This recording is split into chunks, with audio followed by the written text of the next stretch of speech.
Hi, പുതിയ reaction വീഡിയോയിലേക്ക് സ്വാഗതം. ഇന്ന് നമ്മൾ റിയാക്ട് ചെയ്യാൻ പോകുന്നത് തികച്ചും അൺഎക്സ്പെക്റ്റഡ് ആയിട്ടാണ് ശരിക്കും ഈ ഒരു വീഡിയോ നമ്മൾ കണ്ടിട്ടുണ്ടായിരുന്നത്. ഈ ഒരു മൂവിയുടെ പേരും ഇങ്ങനെ ഒരു മൂവി വരുന്നുണ്ട് എന്നുള്ള സംഭവങ്ങളൊക്കെ നമ്മൾ കുറച്ച് വർഷങ്ങൾക്ക് മുന്നേ നമ്മൾ അറിഞ്ഞ സംഭവമാണ്. പക്ഷെ അതിനുശേഷം പിന്നീട് അതിനൊരു ന്യൂസോ സംഭവങ്ങളോ ഒന്നും ഉണ്ടായിരുന്നില്ല.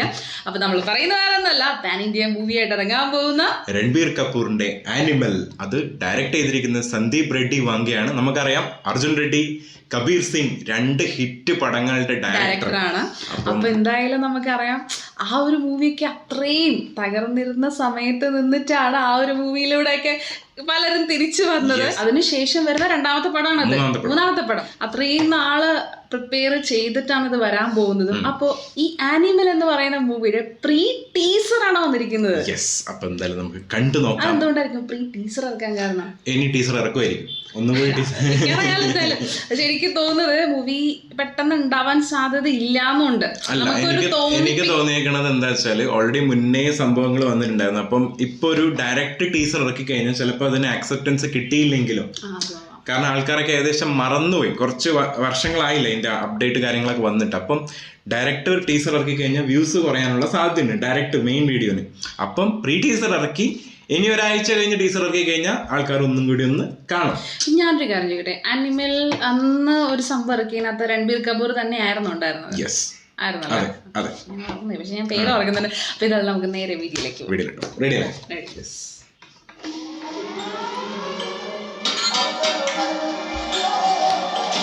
പഞ്ചാബി മ്യൂസിക്. പക്ഷേ സീൻ എന്താ നോക്കി, ഓ ആര് ഇതേട്ടാ കലിപ്പന്നെയാണെന്ന് തോന്നുന്നു അല്ലേ?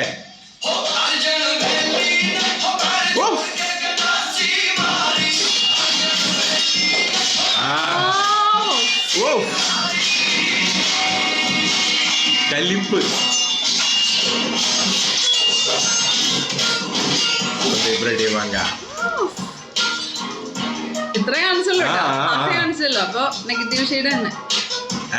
ആനിമലിന്റെ സ്വഭാവമായിരിക്കും ചിലപ്പോ. രണ്ടും ഉണ്ടാവും. ഞാൻ പറഞ്ഞ പോലെ തന്നെ ഭാഗ്യം. കാരണം എന്താ വെച്ചാൽ പാൻ ഇന്ത്യൻ മൂവി ആണെന്നൊക്കെ നമ്മൾ പറയുമ്പോൾ അത് മലയാളത്തിലുണ്ടാവും എന്നുള്ളത് സംശയമാണ്. കാരണം ചില മൂവീസ് അങ്ങനെയാണ്, മലയാളം വേറൊരു ഭാഷയും കൂടി ഉണ്ടാവാറില്ല. അപ്പൊ പക്ഷെ ഇത് മലയാളത്തിൽ വരുന്നുണ്ട്.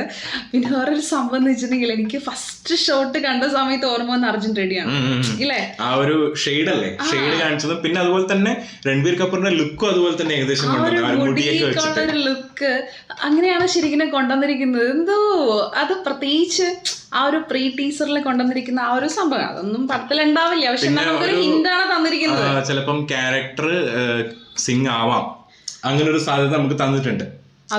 അതുകൊണ്ട് കാരണം വെച്ചാല് അതിനാണ് ആ ഒരു ബീജിയം നമുക്ക് തന്നെ ഫസ്റ്റ് തന്നെ. കാരണം ക്യാരക്ടർ മാത്രല്ല, ചിലപ്പോ ലൊക്കേഷൻ വരുന്നത് പഞ്ചാബിലാകാം. കാരണം അതിനകത്ത് പാടുന്ന അല്ലെങ്കിൽ ഓപ്പോസിറ്റ് വരുന്ന ആളുകളും അങ്ങനെയൊക്കെയാണ്, ടർബൻ കെട്ടിയൊക്കെ വരുന്നുണ്ട്.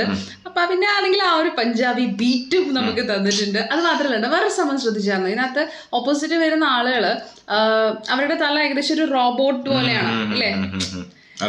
അപ്പോ എന്തായിരിക്കും അതിന് ഉദ്ദേശിക്കുന്നത്? ഇല്ല, അത് ജസ്റ്റ് ഒരു ഫൈറ്റ് പോലെ കാണിച്ചു. അതായത് അത്രയും റോബോട്ട് പോലെ സ്ട്രോങ് ഉള്ള ആൾക്കാർ വന്നാലും രൺബീർ കപൂർ നന്നായിട്ട് ഫൈറ്റ് ചെയ്യുന്നു. പിന്നെ അതുപോലെ തന്നെ നമ്മൾ ഓവർ വയലൻസിലോട്ട് കൊണ്ടുപോകാണ്ടിരിക്കാനാണ് ആ പഞ്ചാബി ബീറ്റും കൂടി ഇട്ടേക്കണം.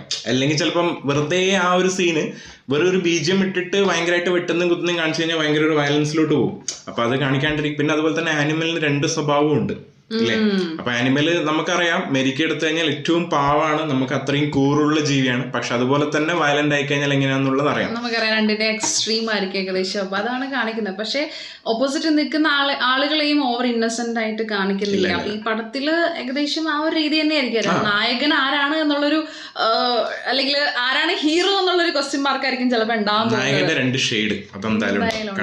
പക്ഷെ ഒരു രക്ഷയില്ല. ആ ഒരു ഹാഫ് ഷെയ്ഡ് കാണിച്ചു. കാരണം നമ്മള് പ്രത്യേകിച്ച് ഹാഫ് കാണിക്കുന്ന സമയത്ത് തന്നെ നമുക്ക് അത് വ്യക്തമാണ് അത് നെഗറ്റീവ് ആണെന്നുള്ളത്. ഹാഫ് കാണിച്ചപ്പോ കലിപ്പ കാണിച്ചത്, അതാണ് ഉദ്ദേശിച്ചത്. അവര് കലിപ്പില് ഹാഫ് കാണിച്ചു, ഇനി നല്ല ഭാഗം അടുത്തേക്ക് കാണിക്കും. ചിലപ്പോ അങ്ങനെയായിരിക്കും, 2 ഷെയ്ഡായിരിക്കും. പക്ഷെ എന്തോ ഒരു പ്രതീക്ഷ തോന്നുന്നുണ്ട് കാണുന്ന സമയത്ത്. കാരണം എന്താന്ന് വെച്ചാൽ മുന്നേ ഉള്ള ആ 2 മൂവിയാണ് പെട്ടെന്ന് മനസ്സിലോട്ട് വന്നിട്ടുണ്ടായിരുന്നത്. രൺബീർ കപൂർ ഇപ്പം ഹിറ്റിന്റെ പാതയിലാണ്, ഇപ്പൊ ഓൾറെഡി ഹിറ്റ് ആയിക്കൊണ്ടിരിക്കുകയാണ്. അപ്പൊ അതുകൊണ്ട് തന്നെ ഇനി എന്തായാലും അദ്ദേഹം എടുക്കുന്ന സിനിമകളും റോള് ചിലപ്പോ ഡിഫറെന്റ് ആവാൻ സാധ്യത രൺബീർ കപൂറിന്. അതായത് നമ്മള് കുറെ റോൾസ് അദ്ദേഹം ചെയ്യുന്നത് കണ്ടിട്ടുണ്ട്.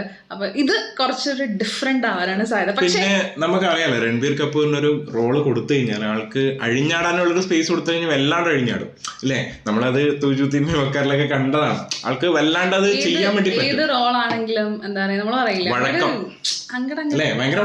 ചെയ്യും. അതാണ് പുള്ളിക്കാരന്റെ ചിലപ്പോ ആ ഒരു കാരണം കൊണ്ട് തന്നെ ആയിരിക്കാം ഈ റോളിന് എടുത്തിരിക്കുന്നതും. എന്തെങ്കിലുമൊക്കെ ഒരു സംഭവം ഉണ്ടായിരിക്കും. പിന്നെ നമ്മൾ കാണാത്ത കുറച്ച് ചേരുവകളും കൂടെ ഇതിനകത്ത് ഉണ്ടാവാൻ സാധ്യതയുണ്ട്. ഇതുവരെയായിട്ട് ഇതിനകത്തുള്ള ഹീറോയിൻ അല്ലെങ്കിൽ മറ്റ് ആക്ടേഴ്സിനെ പറ്റിയിട്ട് ഒരു ഇൻഫർമേഷൻ അവർ പറഞ്ഞിട്ടില്ല. ആഗ്രഹത്താളെ മാത്രമേ കാണിച്ചിട്ടുള്ളൂ. നമുക്ക് നോക്കാം ആരൊക്കെ ഉണ്ട്. ഇനിയുള്ള ടീസറുകളിൽ മറ്റുള്ള സംഭവങ്ങൾ കാണിക്കുന്നതായിരിക്കും. ഇത് ജസ്റ്റ് ഒരു ഓർമ്മപ്പെടുത്തലാണെന്ന് എനിക്ക് തോന്നി. എന്നാണ് പറയുന്ന ടീസർ വരുന്ന സമയത്തായിരിക്കും ബാക്കി സംഭവങ്ങളൊക്കെ നമുക്ക് അറിയുന്നത്. അപ്പൊ നിങ്ങൾക്ക് എന്തെങ്കിലും ഇൻഫർമേഷൻ അറിയുന്നുണ്ടെങ്കിൽ കമന്റ് ബോക്സിൽ മെൻഷൻ ചെയ്യാം. പത്രിയില്ല. അപ്പൊ ഇതെല്ലാം നല്ല നല്ല വീഡിയോസ് ആയിട്ട് വരുന്നതായിരിക്കും. Bye bye.